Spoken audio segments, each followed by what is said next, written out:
എല്ലാവർക്കും പുതിയൊരു വീഡിയോയിലേക്ക് സ്വാഗതം. എല്ലാവരും സുഖമായിട്ടിരിക്കുമെന്ന് വിചാരിക്കുന്നു. ഇന്ന് നമ്മൾ നല്ലൊരു തക്കാളി സാമ്പാറുമായിട്ടാണ് വന്നിരിക്കുന്നത്. വളരെ പെട്ടെന്ന് തയ്യാറാക്കാൻ പറ്റിയ അടിപൊളി ഒരു സാമ്പാറാണ്. എങ്ങനെയാണ് തയ്യാറാക്കുന്നത് നോക്കിയാലോ. സാമ്പാറിനായിട്ട് നമുക്ക് വേണ്ടത് ഒരു 4 തക്കാളി, ഒരു സവോള, 2 പച്ചമുളകാണ് എടുത്തിട്ടുള്ളത്. അടുത്തായിട്ട് വേണ്ടത് പരിപ്പാണ്. ഒരു പിടി പരിപ്പാണ് എടുത്തിട്ടുള്ളത്.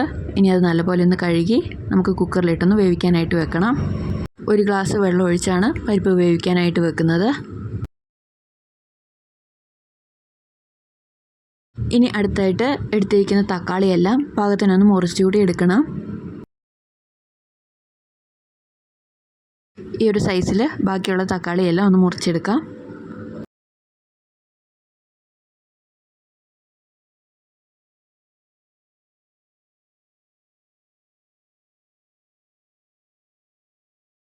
തക്കാളി പാകത്തിന് തന്നെ മുറിച്ചെടുത്തിട്ടുണ്ട്.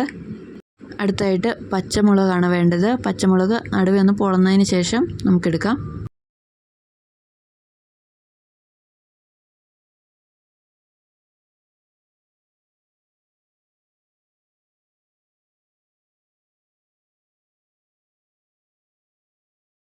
എക്സ്ട്രാ ഒരു പച്ചമുളകും കൂടി നമ്മൾ എടുക്കുന്നുണ്ട്.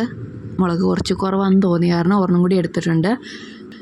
അടുത്തതായിട്ട് നമ്മൾ എടുത്തിരുന്ന സവോള, അത് സാമ്പാറിൻ്റെ പാകത്തിനൊന്ന് അരിഞ്ഞുകൂടി എടുക്കണം.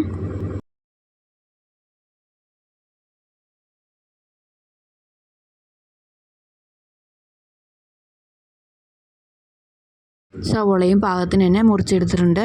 ഇനി നമുക്ക് കറി പാകം ചെയ്യാം. അടുപ്പൊക്കെ കത്തിച്ച് നമ്മൾ ചീനച്ചട്ടി വെച്ച് കൊടുത്തിട്ടുണ്ട്. ചീനച്ചട്ടിയിലാണ് ഇന്ന് നമ്മൾ സാമ്പാർ വെക്കാനായിട്ട് പോകുന്നത്. സാമ്പാറിനുള്ള കഷ്ണങ്ങൾ ആദ്യം ഒന്ന് വഴറ്റണം. അതിന് വേണ്ടിയിട്ടാണ് ചീനച്ചട്ടി തന്നെ വെച്ച് കൊടുക്കുന്നത്. നമ്മുടെ ചീനച്ചട്ടിയെല്ലാം ചൂടായി വന്ന് നമ്മൾ എണ്ണ ഒഴിച്ച് കൊടുത്തിട്ടുണ്ട്. ഇനി എണ്ണ ഒന്ന് ചൂടായി വന്നു കഴിഞ്ഞാൽ കടുക് കൂടി ചേർത്ത് കൊടുക്കാം. കടുകെല്ലാം നല്ലപോലെ പൊട്ടി വന്നിട്ടുണ്ട്. ഇനി അരിഞ്ഞു വെച്ചിരിക്കുന്ന സവോള ആദ്യം തന്നെ ഒന്ന് ചേർത്ത് കൊടുക്കാം.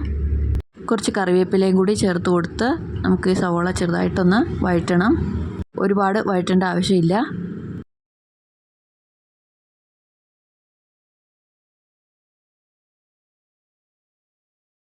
ഇനി സവോളയിലേക്ക് കുറച്ച് ഉപ്പ് കൂടി ചേർത്ത് കൊടുക്കാം. ഒരു 1/2 സ്പൂൺ ഉപ്പ് കൂടി ചേർത്ത് കൊടുത്തിട്ടുണ്ട്.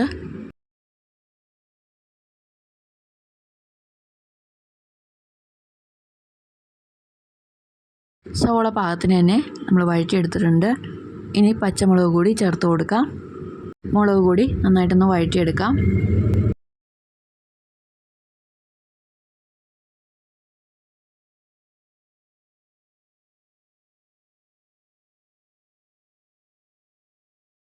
മുളകും ചെറുതായിട്ടൊന്ന് മൂത്ത് വന്നു കഴിഞ്ഞാൽ നമുക്കിനി സാമ്പാർ പൊടി ചേർത്ത് കൊടുക്കാം. നമ്മളിവിടെ ബ്രാഹ്മിൺസിൻ്റെ സാമ്പാർ പൊടിയാണ് ചേർക്കുന്നത്. ഒരു 3 സ്പൂൺ സാമ്പാർ പൊടി ചേർത്ത് കൊടുക്കുന്നുണ്ട്. ഇനി നല്ലപോലെ ഒന്ന് മിക്സ് ചെയ്ത് കൊടുക്കാം.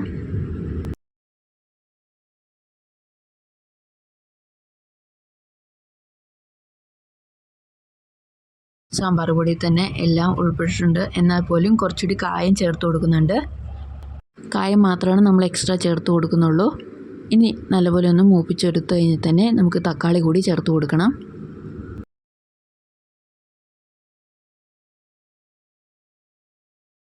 നമുക്കിനി തക്കാളി കൂടി ചേർത്ത് കൊടുത്ത് നല്ലപോലെ ഒന്ന് തക്കാളി കൂടി ഒന്ന് വഴറ്റിയെടുക്കണം. ഒരുപാട് വെന്തുടയണ്ട. മസാലയെ കിടന്ന് നല്ലപോലെ ഒന്ന് ചൂടായാൽ മാത്രം മതി.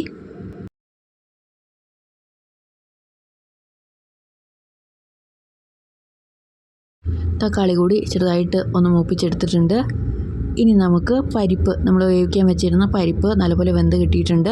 ഇനി പരിപ്പ് കൂടി ചേർത്ത് കൊടുക്കാം. പരിപ്പും കൂടി ചേർത്ത് കൊടുത്താൽ നമുക്കിനി കറിക്ക് ആവശ്യമുള്ള വെള്ളം കൂടി ചേർത്ത് കൊടുക്കാം. തക്കാളി വേവുന്നതനുസരിച്ച് നമ്മുടെ കറി നല്ലപോലെ കൊഴുത്ത് വരാനുള്ളതാണ്. അതുകൊണ്ട് തന്നെ ഒരു 2 ഗ്ലാസ്സിനടുത്ത് വെള്ളം നമ്മൾ ഒഴിച്ചു കൊടുക്കുന്നുണ്ട്. അടുത്തായിട്ട് മല്ലിയിലയ്ക്ക് പകരം ആഫ്രിക്കൻ മല്ലിയുടെ ഇലയാണ് ചേർത്ത് കൊടുക്കുന്നത്. ഒരു ഇല മാത്രം ഒന്ന് ചേർത്ത് കൊടുക്കാം. ഇനി നമ്മുടെ കറി നല്ലപോലെ ഒന്ന് തിളച്ച് വന്നാൽ മാത്രം മതി നമ്മുടെ കറി റെഡിയാകാനായിട്ട്.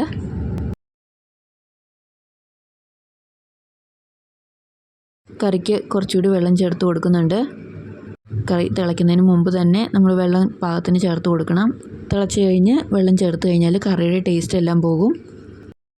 പരിപ്പൊക്കെ ചേർത്തുകൊണ്ട് നമ്മുടെ കറി എന്തായാലും കൊഴുത്തു വരും. അപ്പോൾ അതിനനുസരിച്ചുള്ള വെള്ളം എപ്പോഴും ചേർത്ത് കൊടുത്തിട്ടുണ്ടാവണം.